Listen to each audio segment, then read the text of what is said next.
Hello ஜெமினா channel. கோதுமை ரவை உப்புமா விரதத்துக்கு உரியது. தேவையான பொருட்கள்: 300 கிராம் கோதுமை ரவை, 1.25 லிட்டர் தண்ணி.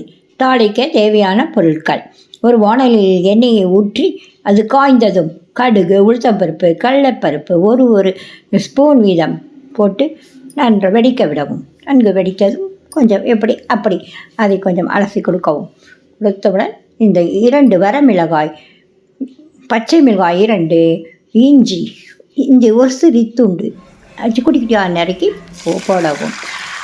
தாளிதம் செய்தவுடன் அதில் அந்த 1.25 லிட்டர் தண்ணீரை கொஞ்சம் கொஞ்சமாக சேர்க்கவும். தண்ணீரை பட்டு என்று போடக்கூடாது, கொஞ்சம் கொஞ்சமாக சேர்த்தால்தான் நமக்கு நல்லது.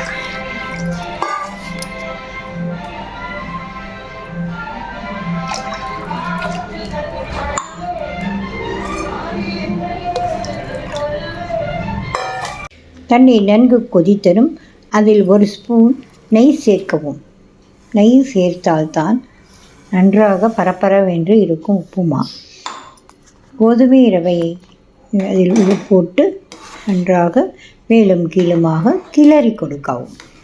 விரதம் இல்லாத கிளறி இந்த கோதுமை மாவு, உருளைக்கிழங்கு, கேரட், வெங்காயம் போன்றவற்றை சேர்த்தும் செய்யலாம்.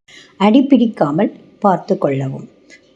கோதுமை ரவை நன்கு வேக ஆரம்பித்து விட்டது. தண்ணீருடன் சேர்ந்து நன்றாக கோதுமை வெந்து கொண்டுள்ளது.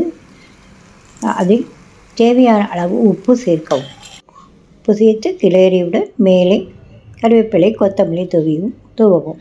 கோதுமை ரவை உப்புமா ரெடி. விரதத்திற்கு ஏற்றது. நன்றி.